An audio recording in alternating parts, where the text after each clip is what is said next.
Forbidden City in Beijing was an ancient palace whose very name inspired awe and fear.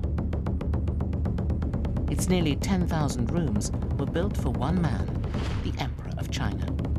Only he could give permission to enter its inner precincts. He had absolute power over the life and death of his subjects.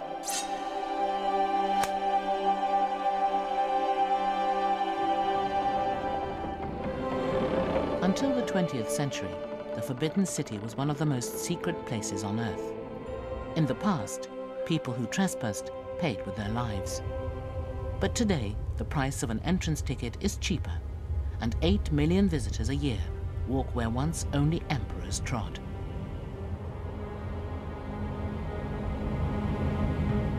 As the 600th anniversary of its construction approaches, an ambitious restoration project is attempting to turn back the clock and return the palace to its former glory.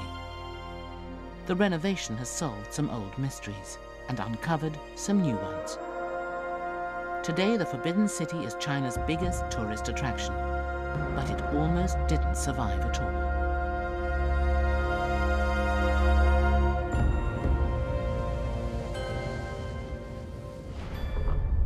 Construction of the Forbidden City started in 1407. It took 14 years to complete. At the time in Europe, Joan of Arc was still in pigtails. Constantinople was the Christian capital of the Roman Empire. And in Iceland, dried fish were used as money.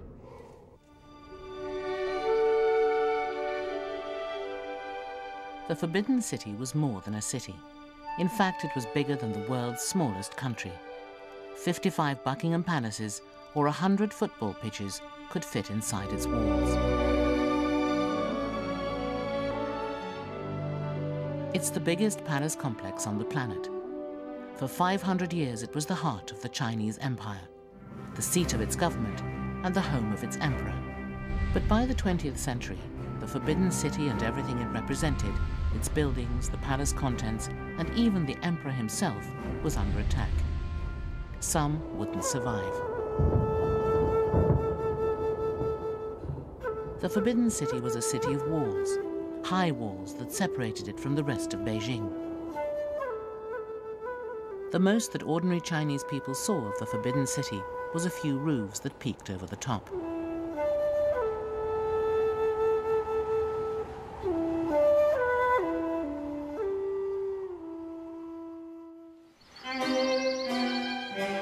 In the 17th century, they would also have heard strange noises coming from within the walls.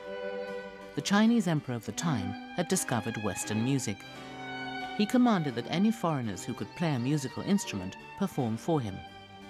Their concert lasted for 4 hours.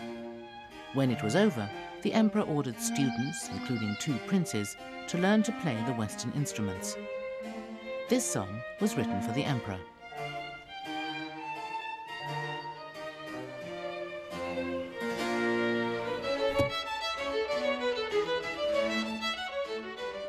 The musicians were able to enter where ordinary Chinese people could not. The high walls around the Forbidden City kept the ordinary people out, but they also kept the emperor shut in, isolated and unapproachable. In imperial China, the emperor, as the son of heaven, was too exalted to be seen by the common people. The palace was a physical barrier that kept him separated from the public.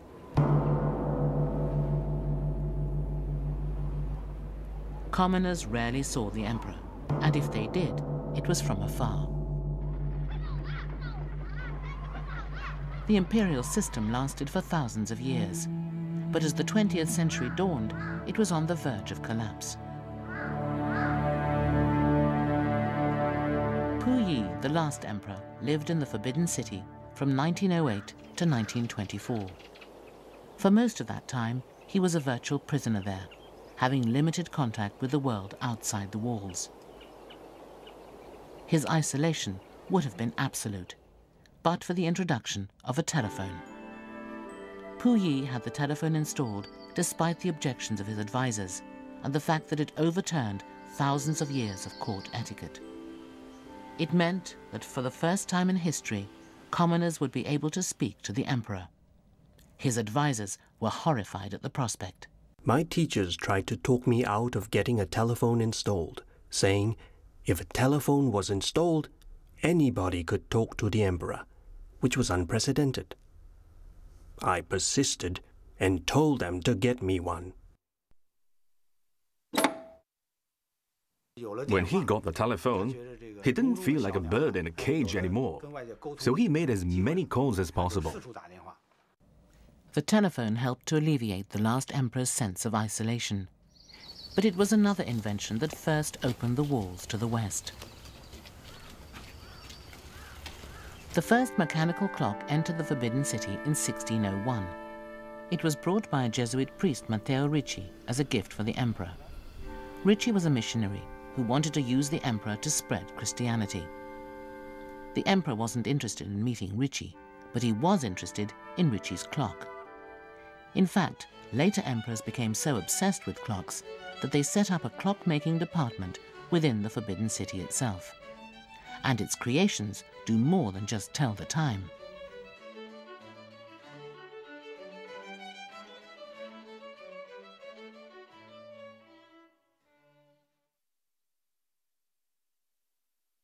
The emperors became avid collectors of clocks.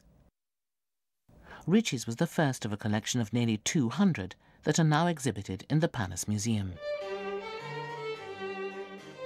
They're displayed in the Hall of Ancestors. In ancient times, this was where the emperor performed sacred rites at the ancestral shrine. But today the hall is filled not with clouds of burning incense, but with the ticking of clocks. The largest clock in the collection is a mechanical marvel that stands more than 2 meters tall. The clock with the writing man is just one of the million treasures in the palace collections. Today, tourists come from around the world to admire the treasures of the Forbidden City. But they were almost destroyed. A plum ripe for picking, the palace was under frequent attack. In 1937, the Forbidden City faced its greatest threat to date. The survival of its treasures was at stake, and it would take an amazing exodus to keep them from enemy hands.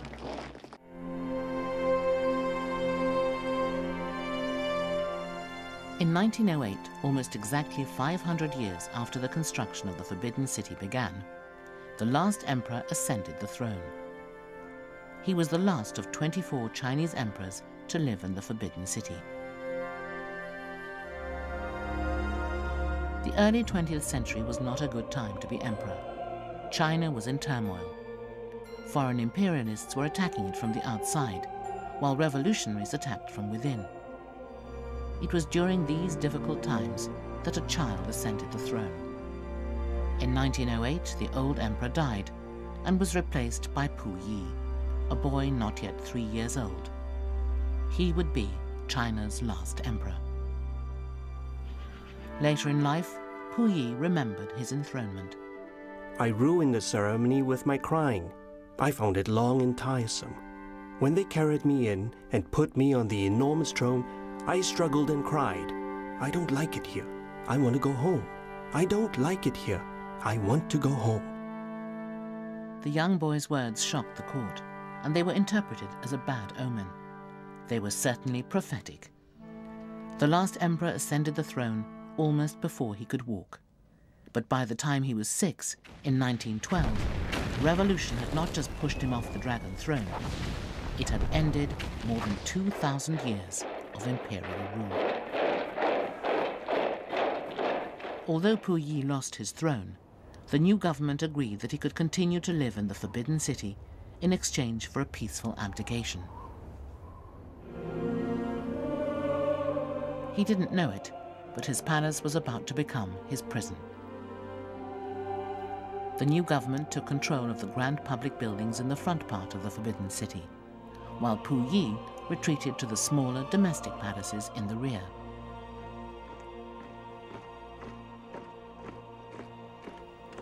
In that instant, the last emperor went from being the absolute ruler of a 4,000-year-old civilization and a country almost 40 times the size of the UK, to being the ruler of an area half the size of London's Hyde Park.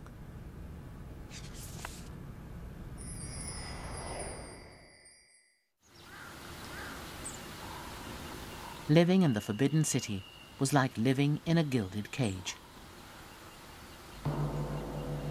But after the emperor was deposed, even the gilding lost its shine. Puyi's freedom of movement was restricted, and the generous pension promised to him when his stepmother accepted the abdication dried up. It was a lonely life. He didn't see his mother for 7 years, and he didn't see another child, not even his own brothers and sisters, until he was 10.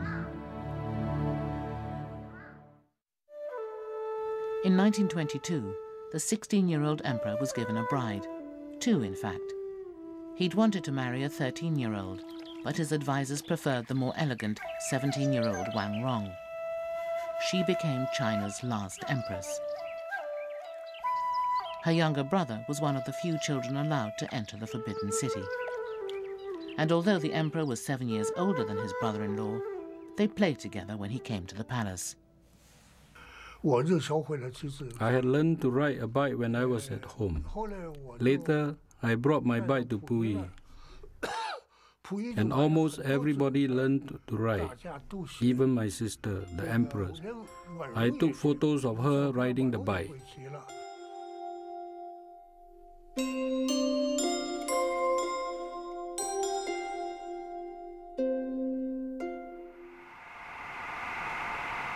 These snatched moments of pleasure ended abruptly in 1924, when, in the continuing political turmoil, a warlord seized control of Beijing. He put the President of the Republic under house arrest and threw Puyi out of the Forbidden City. Guns were trained on Puyi as the final eviction began. In 1912, the last emperor had lost his throne. Now he'd also lost his home.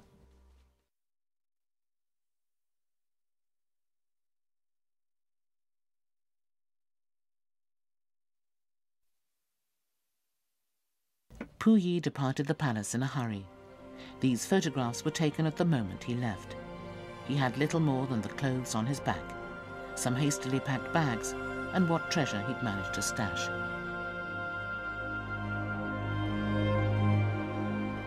When Puyi went through the palace gate, he severed the last imperial connection with the Forbidden City.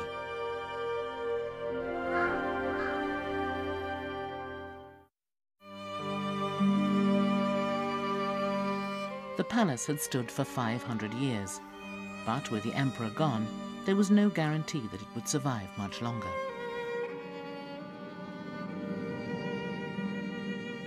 The previously closed world was suddenly thrown open, and no one knew what to expect.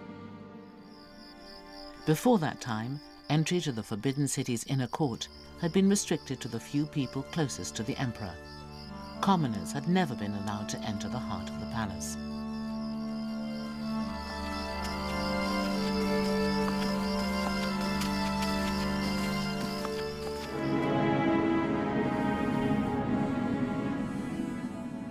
The first thing the new Republican government did was inventory what it had inherited.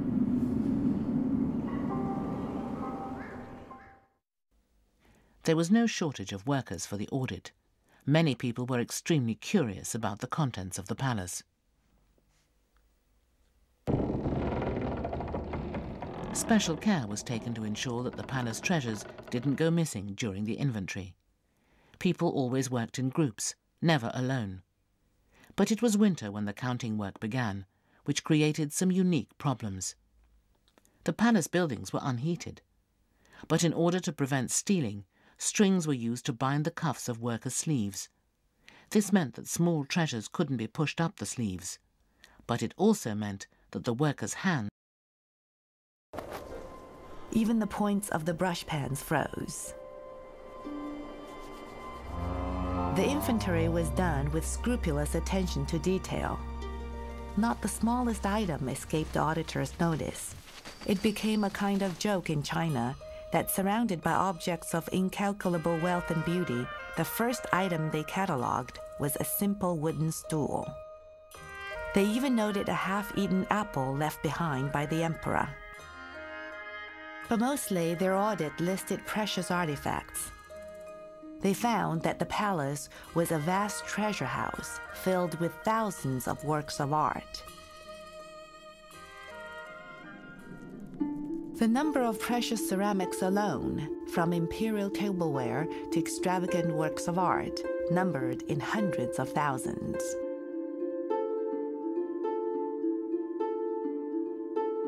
Jade artworks of all colors, shapes, and sizes numbered in tens of thousands, as did the paintings and calligraphies in the palace collection.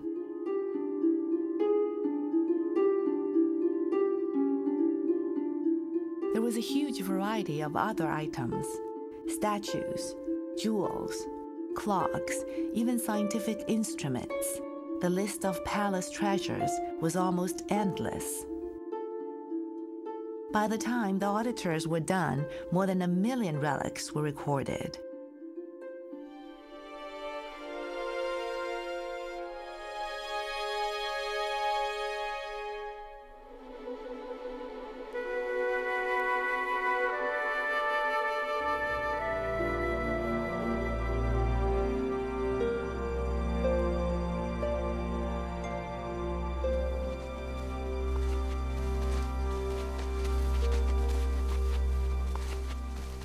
The auditors were looking for treasure. They found it. But they made an even more important discovery. In the last emperor's own room, they found documents linking him to a plot to regain the throne. To stop his return, the government decided to turn the palace into a museum. By opening the Forbidden City's doors to the people, they closed them on the emperor. The Forbidden City officially opened as a museum on the anniversary of the revolution, October 10, 1925. A sign proclaimed its new identity and its new name. No longer the Forbidden City, it was now called the Palace Museum.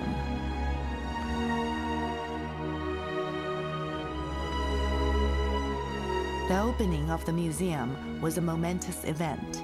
On that day, Chinese society was turned upside down. When the museum opened its doors to the public, it was the first time in 500 years that the ordinary Chinese people were able to enter the Forbidden City. The first time they could walk where formerly only emperors trod.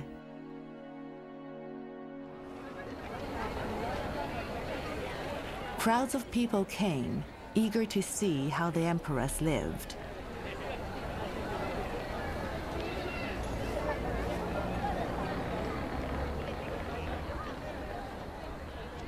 But within 3 years, plans were underfoot to tear the buildings down. Incredible as it may seem today, a member of the government even suggested that the great halls be torn down and a modern Western-style office building be put up in their place. Ironically, it was a warlord who stopped the madness.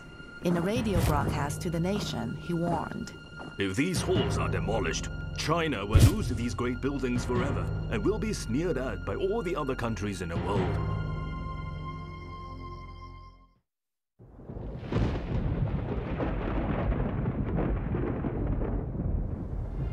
But just when the future of the building seemed secure, a new storm was brewing. This time, it would not be just the emperor who went into exile, but the entire contents of the palace. In 1931, the Forbidden City faced its greatest threat. The Japanese army attacked northeastern China and set up a puppet state called Manchukuo.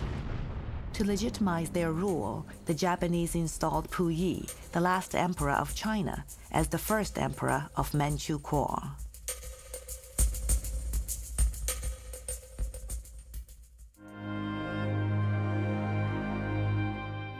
With little more than the Great Wall between Beijing and the Japanese, the Palace Museum was in danger.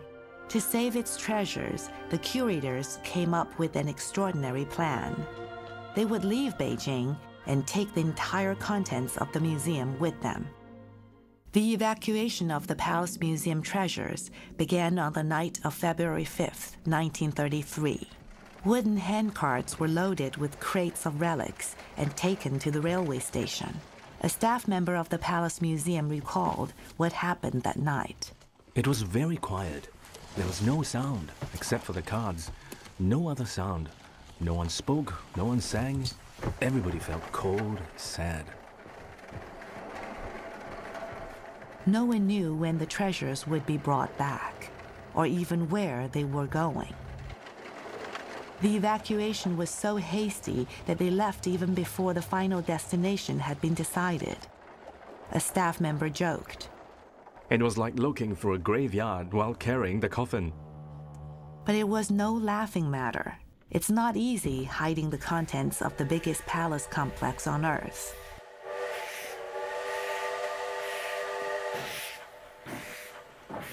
There were too many relics to store them in one place, so they were split up.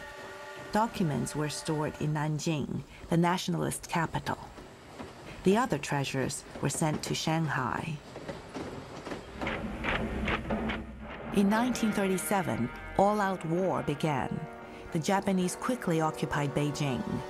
As they threatened Nanjing, they forced a renewed flight of the treasures. This time, over 13,000 crates of artifacts were hastily sent west. They were divided into 3 groups. The convoys took different routes, often only a step ahead of the Japanese. When the Japanese caught up with the place of temporary refuge, the relics would be moved even deeper into the interior. One convoy found refuge in this cave in Guizhou. The relics stayed hidden underground for 6 years. Eventually, all the convoys found sanctuary in remote Sichuan province. It was not only the cultural relics that were at stake. So too were the relics' escorts, and not just from bombs. It was not a nice job to be an escort. If the cultural relics were bombed, the escort would be held responsible. But could he stop the bombing? No, he could not.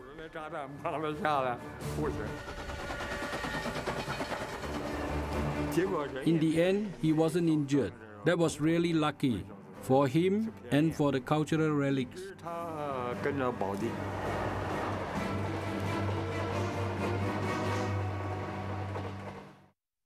The evacuation was a huge undertaking.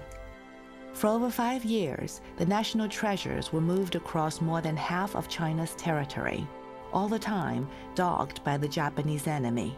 Yet, according to museum staff, not one of the treasures was lost or damaged. It was a remarkable achievement, miraculous even. The war with Japan ended in 1945. China and its allies were victorious. The territory of Manchukuo was returned to China, and Puyi lost his country again.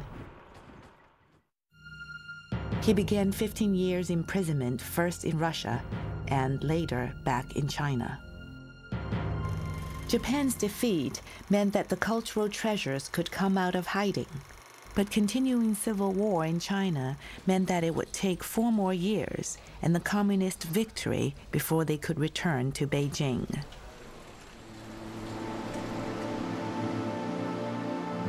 Some relics never made it back to Beijing.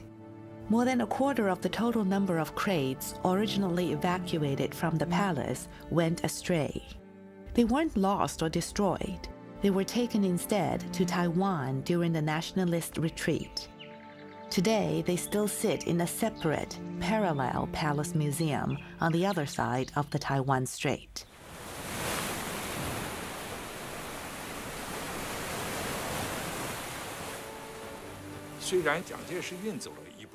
Although Chiang Kai-shek took some of the cultural relics to Taiwan, the new government was determined to restore the Palace Museum as the greatest treasure house of art in China.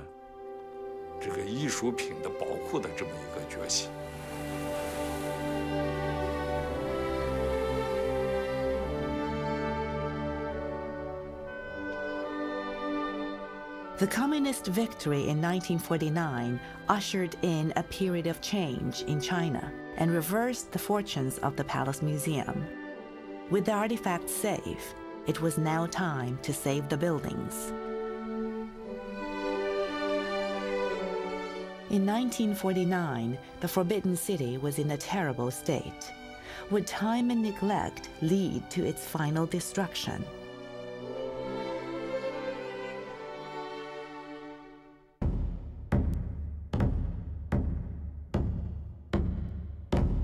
The Forbidden City had stood for 500 years. The home of 24 emperors, it had been China's most glorious monument. Yet 50 years of war and neglect had taken their toll. In 1950, weeds grew in the courtyard, roofs had caved in, whole buildings had tumbled down. In places, the piles of rubbish were so high that they topped palace walls. No longer revered as the mighty palace, local people now called it a dilapidated temple. Those piles of trash were like hills. They were so high that people could walk up them to reach the top of the palace wall. Many places were in ruins. Earth was piled up like hills beside the palace wall, and many buildings had collapsed. In 1954, Chairman Mao Zedong visited the Forbidden City. He climbed the wall to take a look around. He must have liked what he saw, as he returned several times over the next few days. The pace of restoration of the dilapidated buildings picked up. There was a lot to do. At first, only the most urgent repairs could be undertaken. The slogan of the day was, 1,001 things wait to be done. Although there were many items on the government's agenda, the repair of the Forbidden City remained a priority. In 1956, passers-by noticed that one of the most visible buildings in the Forbidden City had disappeared from sight. A new crisis began to unfold. The Northwest Watchtower was covered by a wooden shed. A rumor swept the city that it had been damaged beyond repair. Although we didn't care about the rumor, we have told our workers before the project began about things they should pay attention to.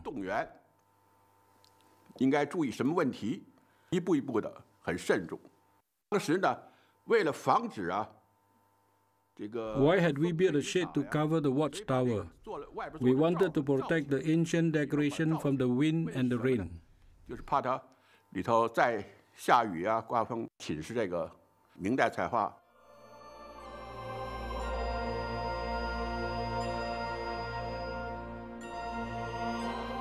The Northwest Watchtower is among the most complex buildings in the Forbidden City. It's a building of little historical significance, but standing on the palace wall, it is one of the most visible. Its restoration tested the skill of the modern builders, but so too did its creation. Legend has it that it took the intervention of the Chinese god of carpenters to build it. By the early 1960s, the Forbidden City had begun to look like its old self. At that time, a remarkable event took place. Two old foes met again. One is former Emperor Puyi. The other is Ru Zhongling, the commander of the troops who banished him from the imperial palace in 1924. Shortly after this meeting, Puyi visited the Forbidden City for the first time in almost 40 years.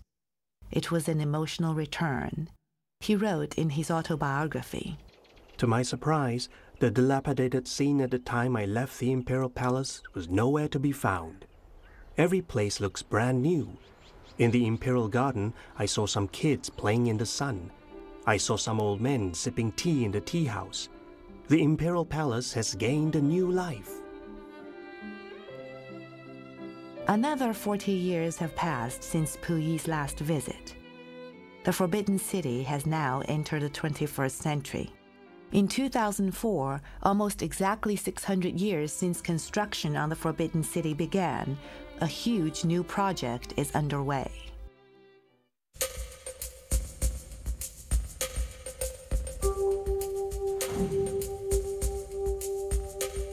Today, an army of workers has been assembled to carry out the task.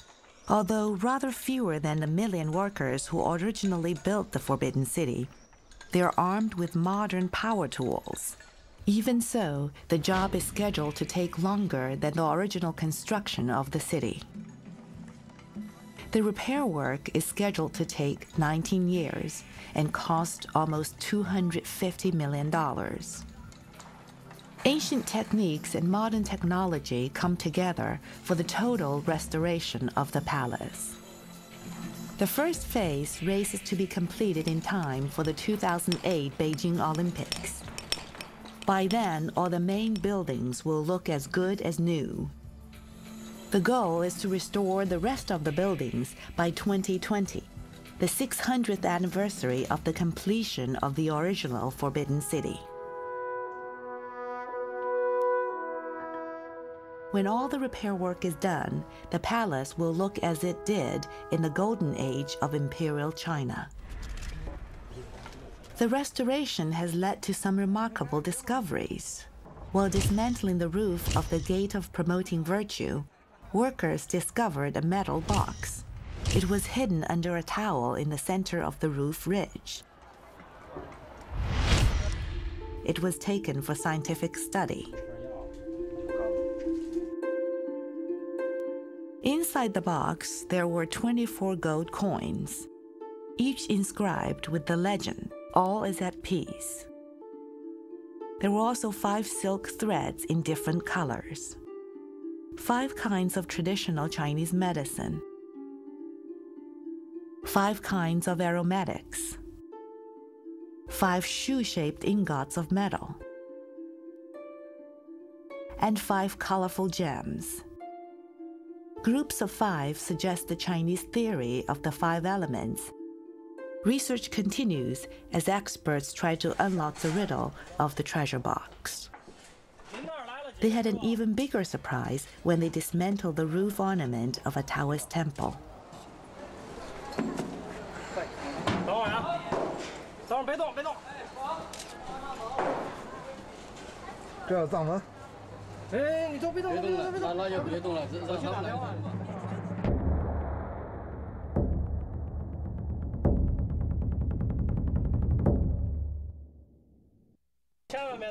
The mystery deepened as more surprises quickly followed.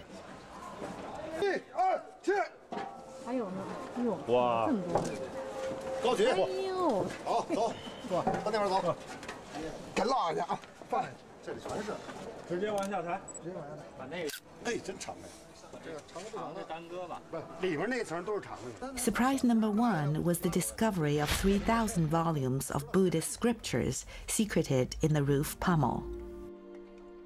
Surprise number 2 was that Buddhist manuscripts were hidden in the roof ornament of a Taoist temple. And surprise number 3 was that the Buddhist texts were written not in Chinese, but in Tibetan. The Buddhist texts were found in 3 places in the roof panel. It's an unprecedented discovery and a mystery that confounds the experts.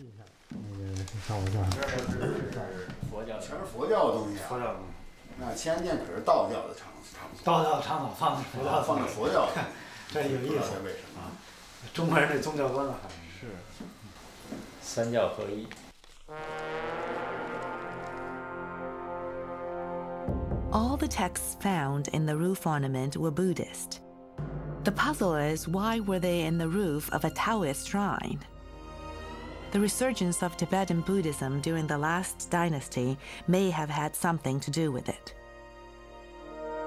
From the 17th century, the Tibetan style of Buddhism became the official religion of the country. The placement of Tibetan texts over the heads of Taoist worshippers may have been ordered by the emperor himself.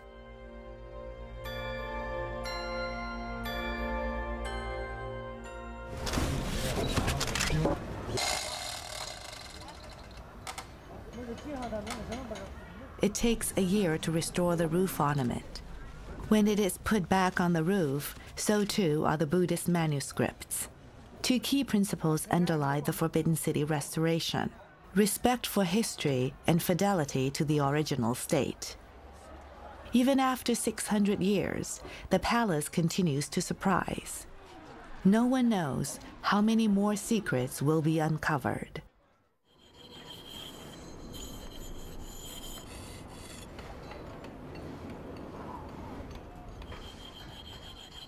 Bringing the palace back to its original condition requires new gold and old techniques. When the restoration is done, the Forbidden City will positively glister with gold. Gold leaf is applied liberally to designs on surfaces both inside and out.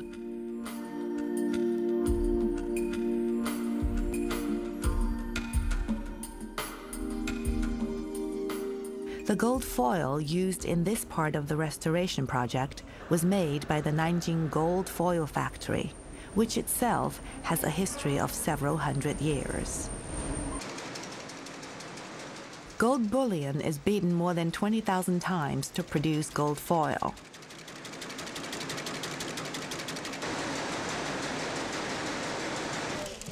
The gold foil is thinner than a butterfly's wing, as soft as silk, and as light as a goose feather. The foil is equal to 1/500th of the diameter of a hair.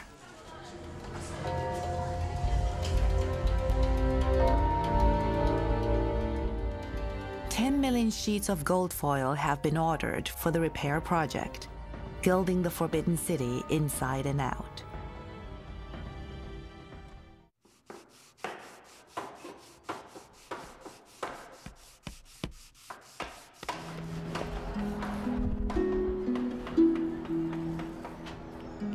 Traditional materials and techniques are used in order to retain the original appearance of the buildings in the Forbidden City.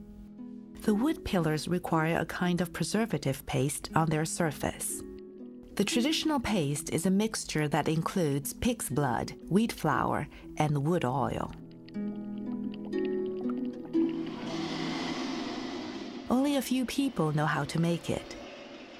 The recipe is hundreds of years old and has been handed down orally from one generation to the next.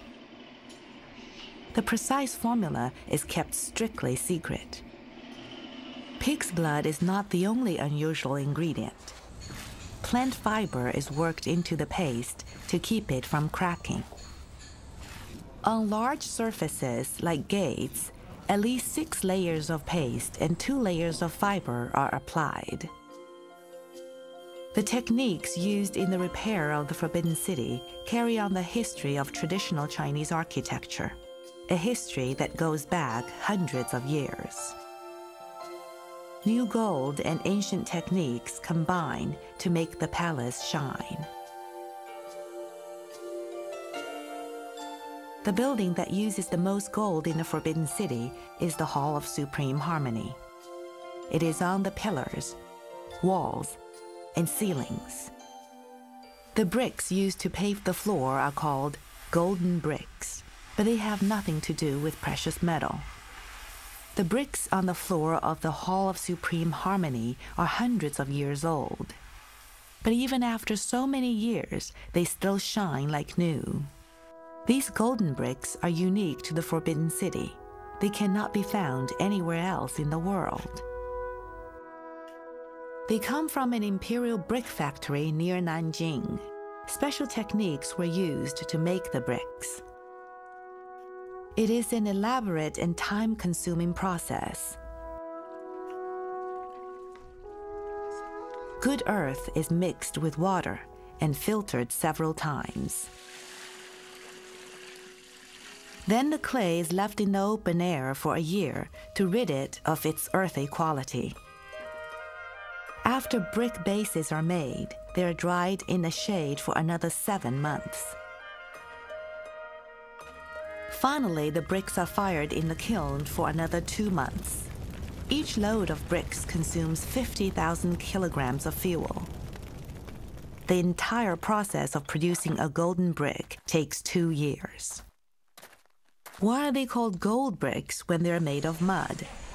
One explanation has it that these bricks were so expensive to make that they cost as much as gold.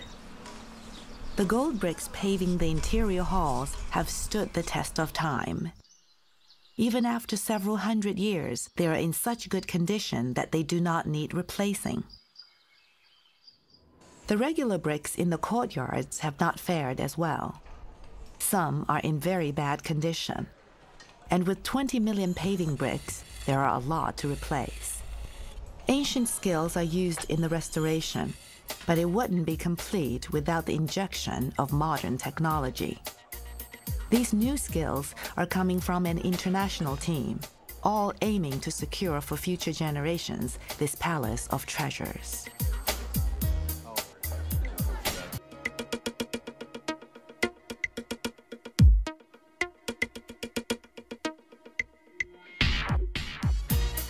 Modern technology has a part to play in the restoration of the Forbidden City. Foreign experts also play a part. It's a big project that calls on many skills. Specialists from Italy's Ministry of Cultural Heritage arrive at the Hall of Supreme Harmony to help restore its walls. They employ a method used in Italy to restore priceless frescoes by Leonardo da Vinci. Resin is injected into the walls to stabilize them. Besides the experts from Italy, specialists from the United States, Japan, and Hong Kong also help. It's a global effort. The preservation of the imperial palace is not a task just for the palace museum staff. It's not the task just of the Chinese people. It's the task of all the people of the world. The international effort comes together in one of the most secret places in the Forbidden City. It's not often that an emperor retires, but one of China's greatest emperors did just that.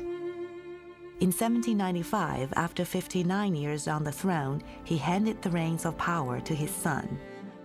But he kept the Forbidden City's most luxurious palace, the Lodge of Retirement, for himself. It has never been open to the public. Today, an international effort reverses years of neglect to bring it back to life. The painting on the ceiling is a special challenge. It is a rare example of the fusion between Eastern and Western painting styles. And it takes Eastern and Western collaboration to restore it. It's not a fresco or a mural, but is painted on fabric. Taking it down is the first challenge. Good job. Good job. Cleaning it is the second. Although it will be glued to the ceiling, the painting is as precious as any 200-year-old picture hung on the wall. The restoration takes 100 stages. To finish the job, they need to find backing paper made as it was 200 years ago. But where can it be found? American experts suggested using South Korean paper, but the museum curators vetoed that idea, insisting that Chinese paper be found. Work on the painting went on even while they searched for the right kind of paper. 7 expert restorers worked on the painting. It looks great, but can't be rehung until the right paper is found. It took more than a year to restore the painting and to source the paper. But at last, the right kind of paper is found. And it's from a small Chinese village. Perseverance pays.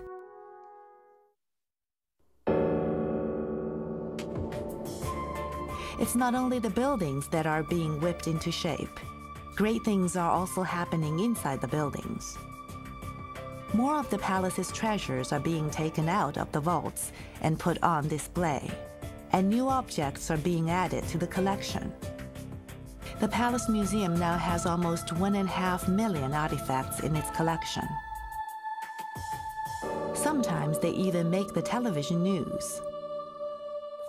被中国北京故宫博物院以1800万元人民币买走，开创了中国画在国内拍卖的最高价位。 The collection continues to grow as the Chinese government and patriotic individuals buy back treasures that had disappeared from the Forbidden City.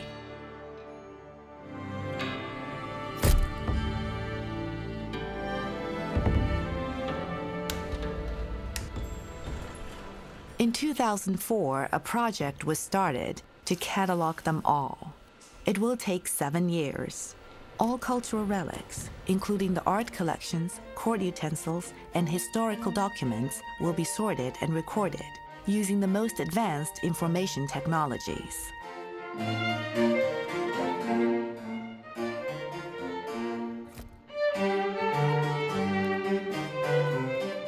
These treasures represent the essence of thousands of years of Chinese art, long hidden from mortal sight.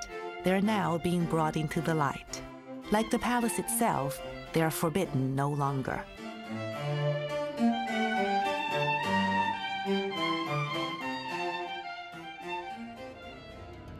The Forbidden City is the best preserved imperial palace complex in China and the largest ancient palatial structure in the world. It was built by an egotistical emperor to humble and awe all who saw it. Almost 600 years later, it continues to awe. But now it draws visitors from around the world.